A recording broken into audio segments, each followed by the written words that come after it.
RELG is pulling off a mega sustain. Florin Rome, a Joy Jungle, and a Benedetta Gold Lane Okay. for Robin. Ang ganda ng idea. However, parang hindi ito yung game eh. May Grak, may Yuzong, Oo, may Nathan.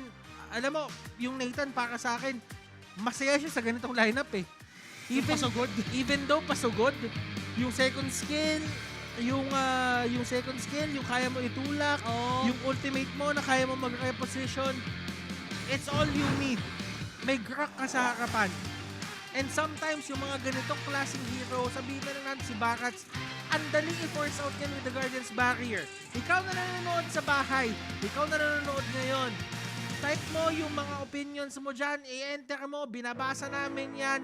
We want you to be involved. But before we head on, syempre, kailangan pag-isipan muna natin kung ano nga ba yung mga roles. Ito, si Nidia ang gumamit ng Jungle, si Joy. Jungle Joy. Jungle Joy. Jungle Joy. Nami-miss na namin si Jungle Joy. Oo, si Jungle Joy. Diba? At Benedetta Gold Lane nga for Robin. Now, I can say, this is a high-risk, high-reward lineup for RDLG. You would see the idea eh. Alam natin yan from TNCC4. They've been pulling this off ever since week number 1.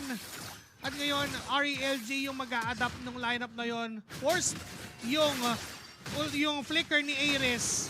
It's go Ayan, time oh. para kay Der. Sobrang hirap, pre. Sobrang hirap talaga tumapat sa isang Yuzong with this kind of lineup. And I feel like for Onyx, they read this perfectly nung kinuha nila yung Yuzong. Hindi lang siya basta-basta pang abot ng backlanes, which technically, there is no backlane for Walang RELG. backlane to eh. Lahat to pasugod. Yung isa pa nga dyan, pumaplank eh, yung Pakito. Diba, naghahanap pa nga ng ibang angulo yan eh. And yun yung gusto ng Yuzong. Yung siya na yung lalapitan para hindi niya na kailangan lumapit pa. Electrifying beats, nakita si Hito, enough yung damage. At makakuha ni Nidia yung kill. But this time, isa pa. Susubok pa ang umisa kay Kekedot. May dash na mawawalan na naman ng target dahil hindi naabot. Pero 4 na miyembro ay inikutan lang ni Kekedot. And ito din yung isa sa mga things na kailangan i-consider ngayon ng side ng RELG. In terms of taking down towers, hindi sila ganun kalakas. Hindi sila ganun kalakas mag-take down ng towers ngayon. Wala silang gold laner na consistent yung damage output. Wala silang assassin dito na parang si Lancelot na pwedeng kalmot-kalmutin yung mga torre. Pero kung napapansin mo dito, James Punks utilizing that one level discrepancy between him and Nidia para ma-secure yung turtle. Petrify kay Iris. May tali din naman. Papero na string. Naglagay pa nga ng wall pero not enough to take down that barracks. Ang sarap ng buhay ni Dex. Lahat nahihigupan Lahat na higupan niya. Baka nga may time dito mamaya sa isang clash, malagyan niya ng Cha Essence lahat eh. Siya yung pinakamatapang na hero na pwede mo makuha ngayon. And sa totoo lang, kilala mo si Dex eh. Experience na dito si Dex. May experience na to sa iba't ibang klaseng liga. So, pepersahin niya na pepersahin yan. Alam niya na lamang siya. Alam niya ang estado niya ngayon eh. Alam niya na mag-enjoy siya. Kaya, imagine, siya na mismo yung lumalapit. Diba? Ito Pakito to na iniiwan niya sa lane. Mahirap iwanan ng Pakito sa lane, to be honest. Kaya kanyang pushan ng Torre. Ayun, no, sarap po. Pero alam niya kasing lamang siya. Okay, iwanan ko to saglit. Pagbalik ko lamang na naman ako dito eh. Oh, pre, parang ano to. Kumbaga, ito yung tinatawag na hot pot game. Ito yung hot pot game. Bakit? Para kay Der. Kasi iba't ibang sahog yan, kahit sino, pasok. Ay, oo, basta kumukulo. Basta kumukulo. Oh, the hot pot game. Hindi ko alam. Siguro gusto ko lang ng hot pot game. Baka nga eh. although hot sa labas, Oo. hot din naman dito sa Land of Dawn. Oo. Kasi imagine, yun yung lineup, pasugod lahat for RELG eh. But yung kalamangan naman ng Onyx ngayon, so far, that's just 262. Diba? Maliit lang yan, insignificant enough yan. But James Punks, kanina pa to, right from game number 1, yung tulis ng Retri Uy, pero sobrang interested ako sa items na possible na binubuo. Well, lumabas na ang unang item dito ni Derek, which is the Hunter Strike. And definitely, I'm thinking more on the lines of Dominance Ice ang next. Kasi siya yung siya yung tangke, siya yung anchor siya yung siya yung chairman dito Chairman yung yung leader ng board of directors. Pero may dito welcome na gagamit si Aries. Sakto naman kay James Pangs. Retribution battle. Kanino pupunta? Toros retry kay James Pangs pa rin. Buhay ni Robin ang susunod. Pwede pa si Aries na puntahan. Angela, tas na Yuzong. Hindi na nga mapatay yung Yuzong alone. Sasamahan mo pa ng Angela? Ay, naku po, problema. Alam na alam din dito ni alam na alam ni Chovy dito kung ano yung lamang na meron si Der.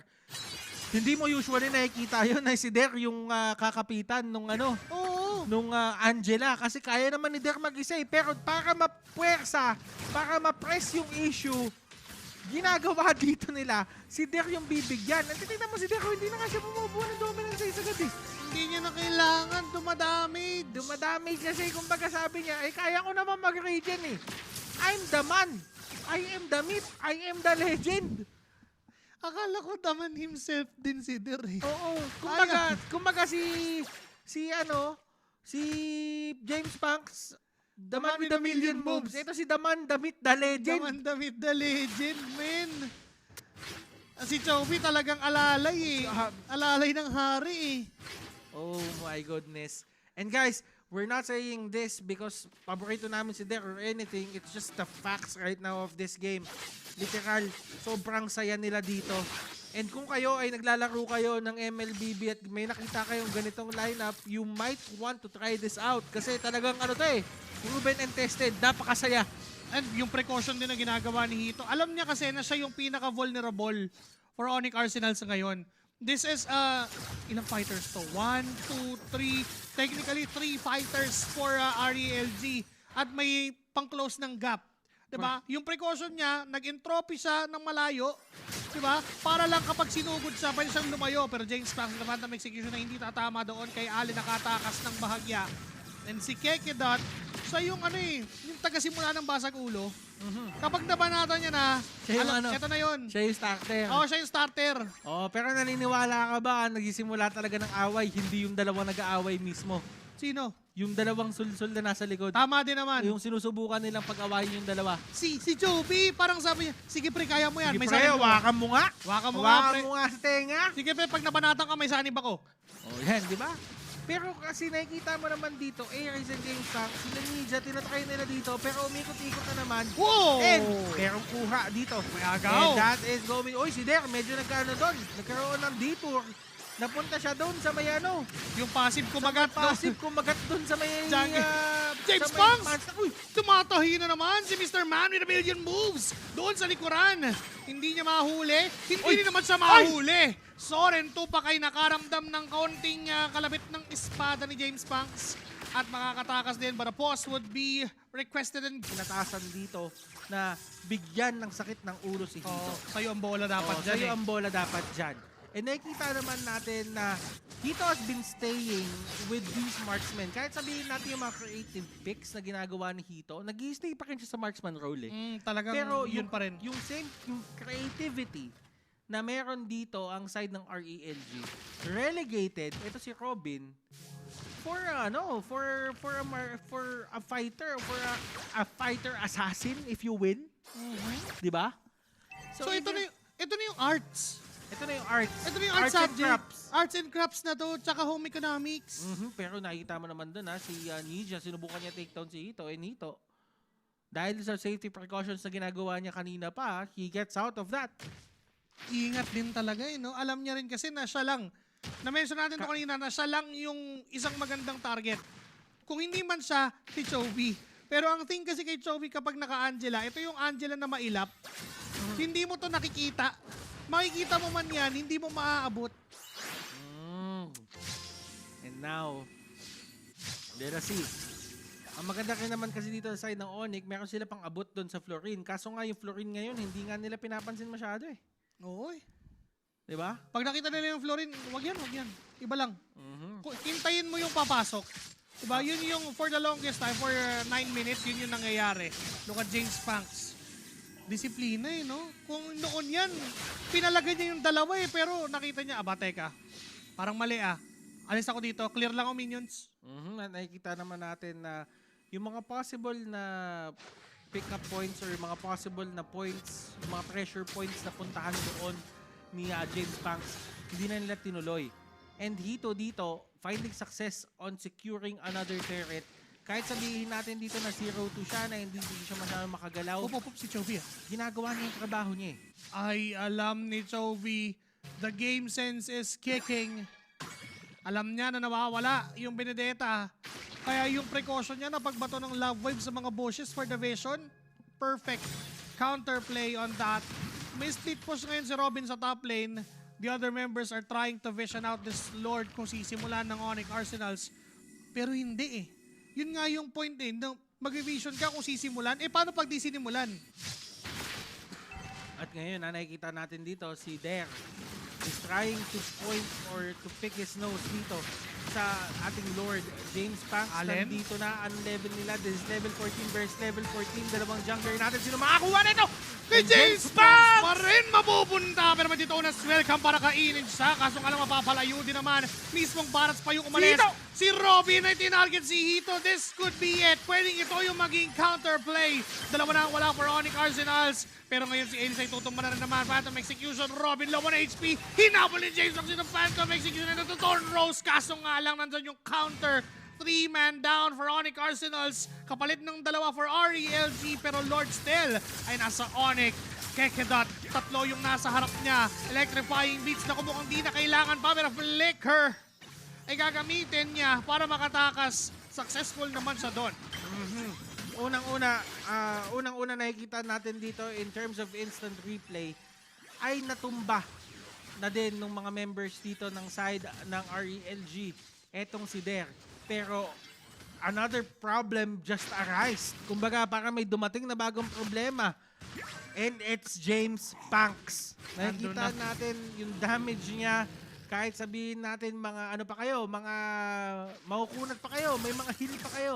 Pero you cannot stop a Lancelot na nakapag-farm lang ng dere-derecho. And that's how much space na nabigay dito sa kanya ni Hito at ni Der. And really is, they cannot stop the Lancelot. All they have is Ares with Daytona's Welcome. Nagamit yun kanina after the turtle fight. And after nun, wala na. Ano pa yung aasahan? Yung knockout strike mula kay Allen. Oh. Pero that's just mini crowd control. Diba? Malayang-malaya si James Panks na tumahi-tahi ngayon. Kailangan nila ma-outplay si James Panks dito. Kailangan nila ma-make sure na yung first skill ni James Panks mag-cooldown. Gamitin nila yung mga dash nila para hindi tumama yung dash ni James Panks. And good thing yung ginawa ni Robin doon to try and reach out. Ito si Hito. Purify lang naman yung gamit niya. So kapag nagastos na yung trophy, just like what he did doon sa Lord fight, it's time to take down Hito. Pero alam mo, parang nga si Hito, tanggap niya na hindi siya makapaglaro ngayon. Oo Sa totoo lahat lang. pang abot sa kanya Oo, sa totoo lang, ako sabihin natin, 0-3 si Hito ngayon. Pero it's amazing na 0-3 pa rin siya hanggang ngayon. Oo, hindi siya lumampas ng mga 0-6. Hindi siya lumabas ng mga 5 Parang dapat at this point, 0-5, 0-6, 0-7. Oo, kasi with the lineup of RELG, ano ito pang-abot talaga. Pang counter Holy talaga. Crystal na ba to next? Holy Crystal. Parang Holy Crystal na next Starlium Holy Crystal na to Oo, Holy Crystal. Or a Blood Wings for added sustain because of the shield. Pwedeng lumiko doon. Ang problema lang naman sa Blood Wings ay medyo mahal. So, pwede niyang unahin kayong Holy Crystal for magic output. Now, James Panks, hindi niya na-retry yung kanina yung turtle nung pangatlo. So, kahit pa paano si Ija ay may palag sa Retribution Battle, but still Lancelot pa din kasi. Sa mga next na paparating na mga Lord, yun yung magiging crucial for RELG. Yes, they have the lead right now. Pero hindi nila ma-maximize yun eh. Hindi sila masyadong makapag-dive deep onto the base of Onyx. And meron pa rin laging threat. Kaso nga lang, medyo nasuntok ni Allen. Hard guard ay gagamitin. Phantom Execution. Nandyan yung dash. Kaya pa naman. Nakain! Welcome. Nakain. Matatarget ba? Electrifying Beats ay nandyan. Pero mukhang low na rin at makakatakas. No sir! Allen is doing the job. Isama mo na si Joey. Dalawa na ang wala. For Onyx Arsenals, aatras ang buong tropa at mukhang maibibigay ang Lord sa RELG. Crucial mistake there from the side of Onyx. Tapos na ang panahon ni Der ng paghahari-harian. Kailangan mag-ingat dito nila James Panks. Nakita naman natin Aries with that clutch ultimate. Clutch Daytona's welcome. Katulad nga na sinasabi dito ni Joshi, mahirap mahuli yung Lancelot ng Daytona's welcome, pero na-manage yun ni Aries at tignan mo naman kung ano yung nadala nun sa team nila. And all props to Allen on that bush. I mean, no, hindi alam ni James Panks na nandun siya. He was able to take down half of that HP. Kaya after nung Daytona's welcome, nakuha talaga nila yung buhay ni James Panks doon. We mentioned a while ago that the only crowd control that they can use to take down a Lancelot would be the Daytona's welcome, and they successfully did it. Why? With the help of Allen. Doon sa may bandang baba, na nakuha niya ng mas maaga, but Aries ay napaparusahan. Florin with that ultimate. Na-dodge ni James Panks yung Daytona's welcome, yung kaisa-isang kailangan. Kaya naman ngayon, it's go time for Onyx. At nagsisimula sila ngayon. James Panks ay tumatahi at naghahanap ng posisyon. Pero teka, kakalma. Dahil may Lord. At kailangang magtiwala at maniwala ngayon ng Onyx na kaya nilang i-burst down ng mabilis at kaya nilang makabawi muli. Alam mo, pre, ako nagsasabi sa'yo, akala natin tatama na yung Daytona's welcome na dodge niya. Ang masasabi ko lang, dahil sa dodge na yun, Punk's not dead. He's surely alive. Punk's not dead, pre. Oo. Surely alive. Surely alive talaga. At kung titingnan mo yung instant replay, how crucial it is for James Panks to dodge that. If ever hindi niya na-dodge, sure ako na mamamatay siya doon. Nakahanda si Soren Tubak, nakahanda si Ali with the knockout strike. But then after that, di ba, napilitan umatras ang RELG. Definitely one thing that you have to look out for James Panks is yung million moves. Dadali siya ng million moves. Oh, yung kaisa-isang move niya na yun, men. Out of the million. Kumbaga, nabasa na, kala ni Aries, nabasa niya na yung million moves. Kaso, nakalimutan niya, 99999 pa lang pala yung nabasa niya. Hindi niya nabasa yung pang-million. Hindi Yun yung pang-million eh. Uy, pero ang ganda ng ikot nila dito. Dito. Hindi talaga natin masisisi ito sa totoo lang. At this point on, grabe naman yung mga plikiran na nagaganap. Kumbaga parang wala talagang leeway for mistakes. Well, Hito, he got what he wanted dahil nga lumalim siya. Ganun talaga yun. That's how the game goes. Joy, Pakito, Benedetta, walang space para sa isang Nathan. Hindi ka talaga mabubuhay dyan. Miski nga naka-flicker siya doon, hindi pa rin siya mabubuhay. Hindi pa rin. Maraming hahabol at hahabol sa kanya. But the thing is, for Onyx Arsenals, walang flicker si Kekedot for the Lord fight. Wala ring flicker si Allen for RELG for the Lord fight. This could be crucial. Flickers are crucial every objective sa Land of Dawn. Now, Aries, meron siyang combo meron siyang flicker dito. May extend niya yung Daytona's welcome. Pero ang thing kasi na ginagawa ni Aries right now, hinihintay niyang pumasok si James Panks. Mauulit ba yung pick-off na yon? O maiiwasan mulit, mauulit yung dodge? Pero teka lang si Der, siya yung tina-target. Robin, matadodge yung wild charge gamit ang eye for an eye. Andiyan si James Panks na tumatahi. Ali na magiging target. May isa Hito na pumasok! guard. Pumasok si Hito sa gitna ng laban at makukuha niya ang kanyang inaasam na kamatayan. Robin, low on HP. Hindi siya able to take down itong si Der sa likuran. Robin ay wala na rin. Unti-unting bumabagsak ang mga katawan ng mga members ng dalawang kubunan. James Panks tuloy pa rin at buhay. May hard guard na naman mula kay Joby para kunin at makasustain. It's a killing spree. The man with a million moves is doing it for Onyx. Grabe yung dash niya doon, hindi na mabilang. Pangs lang maladash. Pangs lang maladas. Ang dami niyang dash na ginawa. Left, right, up, down, lahat ng corners, north, south, east, west. Lahat Everyone! dinaanan niya. Everywhere! James Punks! Ang lapit mo. Hindi to basta matanglawin lang eh. Lahat eh. Pero pre, ako nagsasabi sa'yo, si Hito gusto na talaga sumali.